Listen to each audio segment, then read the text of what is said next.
بسم اللہ الرحمن الرحیم۔ السلام علیکم ورحمۃ اللہ وبرکاتہ۔ عید الفطر اور عید الاضحیٰ یہ دو نمازیں ایسی ہیں جو سال میں ایک بار ادا کی جاتی ہے۔ ان دو نمازوں کے پڑھنے کا طریقہ دیگر نمازوں سے الگ ہے، دیگر نمازوں سے ہٹ کر ہے، لیکن ان دونوں نمازوں کے پڑھنے کا طریقہ بالکل سیم ہے۔ جس طریقے سے آپ عید الفطر کی نماز ادا کریں گے اسی طریقے سے عید الاضحیٰ کی بھی نماز ادا کی جائے گی۔ مثال کے طور پر آپ یہ سمجھیے کہ جس طریقے سے آپ فجر کی نماز ادا کرتے ہیں اسی طریقے سے آپ ظہر کی نماز ادا کرتے ہیں، جس طریقے سے آپ ظہر کی نماز ادا کرتے ہیں اسی طریقے سے آپ عصر کی نماز ادا کرتے ہیں، سیم اسی طریقے سے آپ جس طریقے سے عید الفطر کی نماز ادا کریں گے اسی طریقے سے عید الاضحیٰ کی بھی نماز ادا کریں گے۔ بس فرق اتنا ہے کہ جب ہم عید الفطر کی نماز پڑھنے جائیں گے تو وہاں پر عید الفطر کی نماز کی نیت کریں گے، اور جب ہم عید الاضحیٰ کی نماز پڑھنے جائیں گے، بقرعید کی نماز پڑھنے جائیں گے تو وہاں پر عید الاضحیٰ کی نماز کی نیت کریں گے۔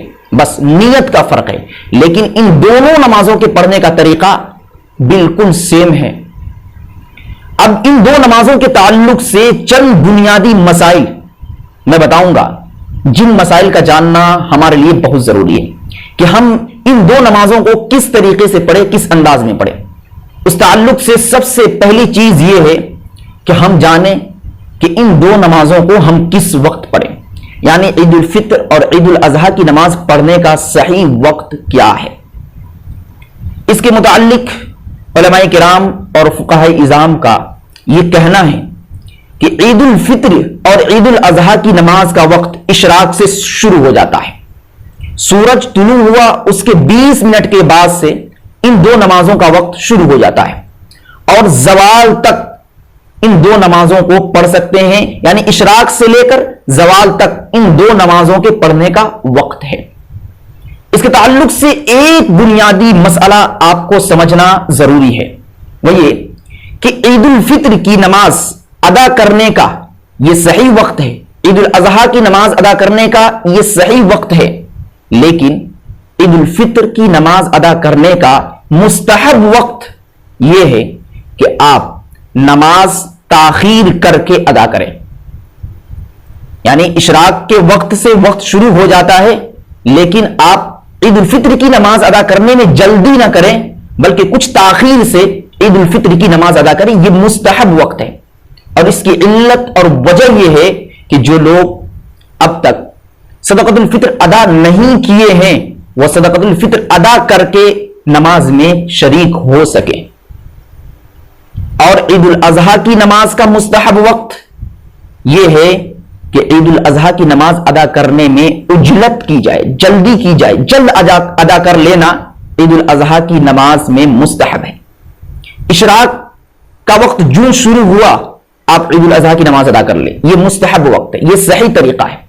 اس کی علت اور وجہ یہ ہے کہ بقرعید کی نماز کے بعد ہمیں قربانی دینی ہوتی ہے، جانور ذبح کرنے ہوتے ہیں، تو اس تعلق سے وقت زیادہ لگتا ہے۔ تو اگر عید کی نماز پہلے پڑھ لی جائے تو یقیناً اس کام کو کرنے میں آسانی ہوگی، سہولت ہوگی۔ اس لیے عید الفطر کی نماز میں تاخیر کرنی چاہیے اور عید الاضحیٰ کی نماز میں جلدی کرنی چاہیے، عجلت کرنی چاہیے۔ یہ مستحب وقت ہے، لیکن صحیح وقت کیا ہے؟ اشراق کے وقت سے لے کر زوال کے وقت تک۔ اب یہ سمجھنا ہے کہ عید الفطر اور عید الاضحیٰ کی نماز کس طریقے سے پڑھیں، پڑھنے کا طریقہ کیا ہے۔ میں نے جیسا کہ شروع میں ہی بتایا کہ ان دونوں نمازوں کے پڑھنے کا طریقہ بالکل سیم ہے، بس فرق ہے نیت کا۔ تو پہلے ہم جانتے ہیں کہ عید الفطر یا عید الاضحیٰ کی نیت کس طریقے سے کریں گے۔ تو نیت جب بھی آپ عید الفطر کی نماز ادا کرنے جائیں یا عید الاضحیٰ کی نماز ادا کرنے جائیں تو اس وقت آپ دل کے اندر ارادہ کر لیں کہ میں عید الاضحیٰ کی نماز پڑھنے جا رہا ہوں یا عید الفطر کی نماز ادا کرنے جا رہا ہوں، بس یہ نیت کافی ہے۔ دل کے اندر آپ نے ارادہ کر لیا کافی ہے، زبان سے اقرار کرنے کی ضرورت نہیں ہے۔ انما الاعمال بالنیات، اعمال کا دار و مدار نیتوں پر ہے۔ تو اگر آپ کی نیت درست ہے، دل کا ارادہ درست ہے تو آپ صحیح ہے، آپ کے اعمال درست ہیں۔ اس لیے اصل تو دل کے ارادے کا نام ہی نیت ہے، لیکن اگر آپ زبان سے اقرار کرنا چاہے، نیت کا زبان سے ادا کرنا چاہے، تو آپ اس طریقے سے نیت کر سکتے ہیں کہ اللہ تعالی میں نیت کرتا ہوں 2 رکعت نماز واجب عید الفطر کی 6 زائد تکبیروں کے ساتھ واسطے اللہ کے، رخ میرا کعبہ شریف کی طرف، اللہ اکبر۔ اگر آپ عید الفطر کی نماز پڑھنے جا رہے ہیں تو یہاں پر یہ کہیں کہ میں عید الفطر کی نماز پڑھنے جا رہا ہوں، اور اگر عید الاضحیٰ کی نماز، بقرہ عید کی نماز پڑھنے جا رہے ہیں تو یہاں پر آپ کہیں کہ اللہ تعالیٰ میں نیت کرتا ہوں 2 رکعت نماز عید الاضحیٰ کی 6 زائد تکبیروں کے ساتھ واسطے اللہ کے، رخ میرا کعبہ شریف کی طرف، پیچھے اس امام کے، اللہ اکبر۔ اس طریقے سے آپ زبانی طور پر نیت کر سکتے ہیں، بالکل آسان طریقہ ہے۔ اور اگر آپ عربی میں نیت کرنا چاہیں تو عربی میں بھی کر سکتے ہیں، اس طریقے سے نویت ان اصلی رکعتع الواجب صلاۃ عید الفطر مع 6 تکبیرات واجبہ، یہ عید الفطر کی نماز کی نیت ہوئی۔ اور اگر آپ عید الاضحیٰ کی نماز کی نیت کرنا چاہیں تو وہاں پر عید الفطر کی جگہ پر آپ عید الاضحیٰ ایڈ کر دیں، عید الاضحیٰ کی نیت ہو جائے گی۔ اس طریقے سے آپ نیت کر کے عید الفطر اور عید الاضحیٰ کی نماز شروع کر سکتے ہیں۔ نیت کا مسئلہ حل ہوا، اس کے بعد اب مسئلہ شروع ہوتا ہے نماز کا، کہ نماز کی ترتیب کیا ہوگی، نماز کس طریقے سے ادا کی جائے گی۔ تو اس کے تعلق سے آپ پہلے ہی ایک ذہن بنا لیں کہ اس نماز کے اندر، جیسا کہ آپ نے نیت کے اندر تذکرہ کیا کہ 6 زائد تکبیروں کا اہتمام کیا جاتا ہے، 6 زائد تکبیریں ہیں اس نماز کے اندر، اس لیے آپ یہ خیال رکھیں کہ جب آپ پہلی رکعت ادا کریں گے، پہلی رکعت آپ پڑھیں گے تو ثنا کے بعد 3 زائد تکبیریں ادا کی جائے گی، اور جب آپ دوسری رکعت پڑھیں گے تو سورہ فاتحہ اور سورت کی تلاوت کے بعد 3 زائد تکبیریں ادا کی جائیں گی۔ اب میں پریکٹیکل طور پر بتا رہا ہوں کس طریقے سے۔ آپ نے تکبیر تحریمہ کہہ کر نیت باندھ لی، اللہ اکبر، امام صاحب بھی نیت باندھ لیے اور امام صاحب ثنا شروع کر دیے، اور آپ کے لیے بھی حکم ہے کہ آپ بھی آہستہ آواز میں جس طریقے سے امام صاحب ثنا پڑھ رہے ہیں آپ بھی ثنا پڑھیں، وہی جو نماز کے اندر پڑھا جاتا ہے، سبحانک اللہم وبحمدک وتبارک اسمک وتعالی جدک ولا الہ غیرک۔ جب امام صاحب ثنا پڑھ کر فارغ ہو جائیں گے تو وہ 3 زائد تکبیر ادا کریں گے۔ کس طریقے سے؟ پہلی تکبیر کہیں گے اللہ اکبر، چھوڑ دیں گے، آپ کو بھی پہلی تکبیر کے لیے ہاتھ اٹھا کر چھوڑ دینا ہے۔ پھر امام صاحب دوسری تکبیر کے لیے بآواز بلند کہیں گے اللہ اکبر، تو آپ کو بھی ہاتھ اٹھانا ہے اور چھوڑ دینا ہے۔ پھر امام صاحب تیسری تکبیر کے لیے ہاتھ اٹھائیں گے اللہ اکبر، اور اس صورت میں ہاتھ باندھ لیں گے۔ پہلی رکعت کے اندر جب 3 زائد تکبیریں ادا کی جائیں گی تو آپ پہلی تکبیر کے لیے ہاتھ اٹھائیں گے، چھوڑ دیں گے، دوسری تکبیر کے لیے ہاتھ اٹھائیں گے، چھوڑ دیں گے، جب تیسری تکبیر کے لیے ہاتھ اٹھائیں گے تو چھوڑیں گے نہیں، باندھ لیں گے۔ کس لیے؟ سورہ فاتحہ اور سورت کی تلاوت کے لیے۔ تو تیسری تکبیر میں پہلی رکعت کے اندر آپ کو ہاتھ باندھ لینا ہے، پھر امام صاحب قرات شروع کریں گے۔ تو آپ کے لیے حکم یہ ہے کہ آپ امام صاحب کی قرات کو غور سے دھیان لگا کر سنیں۔ اس کے بعد امام صاحب عام نمازوں کی طرح قرات مکمل کرنے کے بعد رکوع میں جائیں گے، سجدے میں جائیں گے، پھر دوسری رکعت کے لیے کھڑے ہو جائیں گے عام نماز کی طرح۔ آپ بھی دوسری رکعت کے لیے کھڑے ہو جائیں گے، نیت باندھ لیں گے۔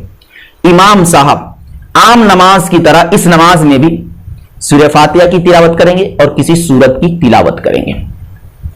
کسی سورت کی تلاوت کرنے کے بعد پھر امام صاحب 3 زائد تکبیر ادا کریں گے، اسی طریقے سے جس طریقے سے آپ نے پہلی رکعت میں ادا کی، لیکن اس میں بس اتنا فرق ہے کہ تیسری تکبیر میں ہاتھ باندھنا نہیں، چھوڑ دینا ہے، اور جب چوتھی تکبیر کہی جائے گی تو ہاتھ نہیں اٹھانا ہے، رکوع میں چلے جانا ہے۔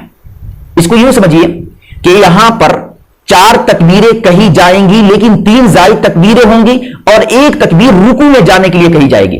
تو جب امام صاحب پہلی تکبیر کہیں گے اللہ اکبر تو آپ کو ہاتھ اٹھانا ہے اور چھوڑ دینا ہے۔ پھر دوسری تکبیر کے لیے جب امام صاحب کہیں گے اللہ اکبر تو آپ کو ہاتھ اٹھانا ہے اور چھوڑ دینا ہے۔ پھر تیسری تکبیر کے لیے جب امام صاحب ہاتھ اٹھائیں گے اور کہیں گے اللہ اکبر تو آپ کو ہاتھ اٹھانا ہے اور چھوڑ دینا ہے۔ پھر جب امام صاحب چوتھی تکبیر کہیں گے تو آپ کو ہاتھ نہیں اٹھانا ہے، بغیر ہاتھ اٹھائے ڈائریکٹ آپ کو رکوع میں چلے جانا ہے، کیونکہ یہ چوتھی تکبیر زائد نہیں ہے، رکوع کی تکبیر ہے۔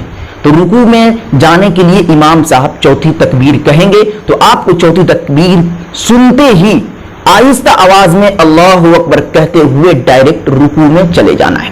رکوع میں جا کر عام نمازوں کی طرح رکوع کی تسبیح ادا کریں گے، پھر آپ سجدے میں جائیں گے، سجدے کی تسبیح ادا کریں گے، پھر تشہد کی حالت میں بیٹھ کر آپ امام صاحب کے ساتھ سلام پھیر کر نماز مکمل کر لیں گے۔ بالکل آسان اور سمپل طریقہ ہے، آپ اس انداز میں ذہن میں بٹھا لیں کہ 6 زائد تکبیریں جو ہیں وہ ایک رکعت کے اندر 3 ادا کی جاتی ہیں اور ایک رکعت کے اندر 3 ادا کی جاتی ہیں۔ بالکل سمپل طریقہ ہے۔ پہلی رکعت میں جو 3 زائد تکبیریں کہی جاتی ہے ثنا کے بعد کہی جاتی ہے، اور دوسری رکعت میں جو تکبیریں کہی جاتی ہے وہ قرات کے بعد کی جاتی ہیں۔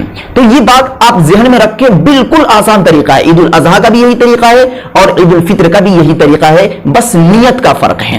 اس طریقے سے آپ عید الاضحیٰ اور عید الفطر دونوں نمازیں آسانی کے ساتھ ادا کر سکتے ہیں۔ میں امید کرتا ہوں کہ آپ حضرات کو میری بات سمجھ میں آئی ہوگی۔ دعا کریں اللہ تبارک و تعالی ہم سب کو دین کی صحیح سمجھ عطا فرمائے۔ وما علینا الا البلاغ۔ ویڈیو کو لائک اینڈ کمنٹ کریں اور دینی معلومات کے لیے ہمارے چینل الحق میڈیا کو سبسکرائب کر کے بیل آئیکن کو دبا دیں تاکہ سب سے پہلے ہماری بات آپ تک پہنچ سکے۔